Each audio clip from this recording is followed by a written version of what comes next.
guys, naririto na naman ang inyong Ate G at meron na naman tayong i-unboxing galing sa Temo. Bali, ang Temo to na nagkakahalaga ng 332 ay titingnan natin kung sulit or budol. Bali, yun, may nagustuhan na naman ako sa Temo. Tapos, nabudol na naman ang inyong Ate G. And 4 na items to. Tingnan natin kung sulit ba to sa 332. Itong 4 na to ay 332. And umpisahan na. So, yun na.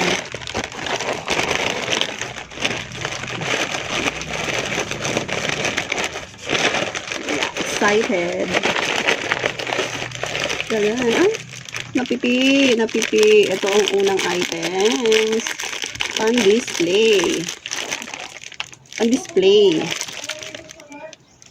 Bali, ang cute niya, pero magaang. Ang pangalawa ay, eto. Ano ba to? Tingnan natin. Then, lagayan to guys ng cotton buds. Cute ito. Kasi dito na kukunin yung cotton buds. Lagayan ng cotton buds. Yan, kasama sa 332. Tapos, isang malaking box. Then, itong vacuum plus set. Kasama yan sa 332. Tingnan natin kung maganda. Wala akong table, guys. Yung paunan siya na may 3 baso. Cute. May baso.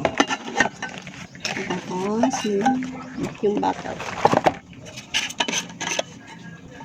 Ano siyang thermos? Pinupush. Cute niya. Stainless. Stainless siya, guys. Pwedeng baunan natin to sa dialysis center. And last, ito. Tada! Bumili ako nito, guys, kasi i-gift ko to. Meron ako pagbibigyan. Ang cute nila. Tingnan natin.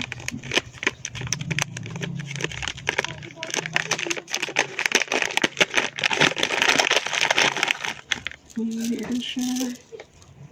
Ang cute. Mga laksan. Bali, 14 pieces to, guys. Ang ganda ng kulay. Bali, ibibigay ko sa mga ipagbibigyan ako, guys. Regalo ko na lang sa Christmas.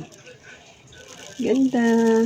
So, yan, guys. Ayun na ang mga pinamili ko sa 332. Sulit or budol. Pero sa akin, okay na. Kasi, pagkano rin naman itong ganitong baunan. Tapos, 4 na item siya. Lagyan na ng cotton buds. Tapos, display. Liit lang. Para kung malaki.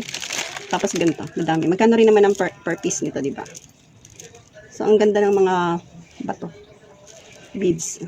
Mabigat siya. Mga glass. So, yan guys. Dito na lang. Sana lagi kayo nakasuporta sa aking vlog at sa aking YouTube channel. Kung gusto niyo pang makapanood ng mga iba't ibang unboxing at saka mga mga vlog ng aking mga pamilya and challenge, click nyo na yung red button dyan. Please subscribe my channel and click the notification bell para maging update po kayo sa aking mga video. Bye!